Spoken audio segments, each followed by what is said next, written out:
qo'ylar bilan tovuqlarni bir qatorga terib qo'ydik. Hammasi aqlli. Iltimos bir qator turinglar dedik. Qo'ylarga iltimos qildik. Oldin ikki oyoqlaringni ko'tarib turinglar dedik. Oyoqlar soni 70 ta. Oyoqlar soni 70 ta deymiz. Ana endi savol qo'yiladi. Fermada nechta tovuq va nechta qo'y bor? Tovuqlar nechta va qo'ylar nechta? Tovuqlar va qo'ylar. Ana endi buni topishga harakat qiling. Bu yerda boshlar soni ham ko'p bo'lishi mumkin, oyoqlar soni ham nima bo'lishi mumkin? Ko'p bo'lishi mumkin ekan. Boshlar 20 ta, oyoqlari 70 ta. Ana endi xo'sh, buni o'qituvchilar qanday ishlaydi? Ko'pincha demak boshlang'ich sinfda mana bunday boshlaydi. Faraz qilaylik deydi, tovuqlar soni x ta bo'lsin deydi. Nimalar soni ekan? Tovuqlar soni x ta bo'lsin deydi. U holda deydi, qo'ylar soni 20 minus x ta bo'ladi deydi. Shunaqa bo'ladi endi.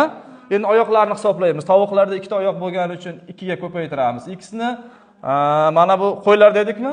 Qo'ylarni 4 ga ko'paytiramiz oyoqlarini va ularni qo'shganda necha chiqish kerak deymiz? 70. Lekin mana bunday ishlash kichik sinfga o'quvchilar uchun ba'zilarga qiyinlik qiladi-da.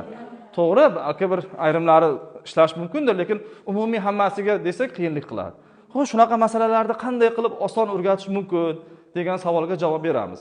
Buni endi tajribasi balandroq o'sha matematika ustozlarimiz yaxshi bilishadi, lekin hamma ham emas. Keling, shuning bir oson zo'r yo'lini o'rgataman. Qarang, shu masalani ishlayapmiz, ha? Agar boshlar soni hozir 50 ta, oyoqlar soni 100 nechta desam, qiyinlashib ketadimi?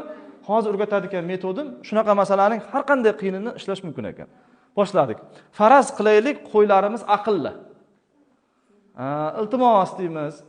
Oyoqlaringizni oldingi ikkita oyog'ingizni ko'tarib turing deymiz. 1 minutga deymiz, iltimos deymiz. Faraz qilyapmiz-da. Tasavvur qilyapsiz-a?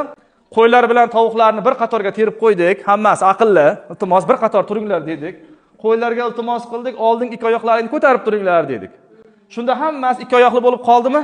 Endi boshlarini sanasak nechta edi? 20 ta. Endi hammasi ikki oyoqli bo'lgani uchun oyoqlarni sanasak nechta chiqyapti? 40 ta. Demak, yerdagi oyoqlar nechta bo'ldi? 40 ta bo'ldi. Jami oyoqlarimiz nechta edi bizda? 70 ta edi. Demak, bizga nechta oyoq yetishmayapti? 30 ta oyoq yetishmayapti. Bu oyoq qayerda turibdi desa, buni qo'ylar ko'tarib turibdi. Har bir qo'y nechta ko'tarib turadi? 2 ta. Demak, mana bu ko'tarilgan oyoqlarni 2 ga bo'lsak, 15 ta bu qo'ylar soni chiqar ekan.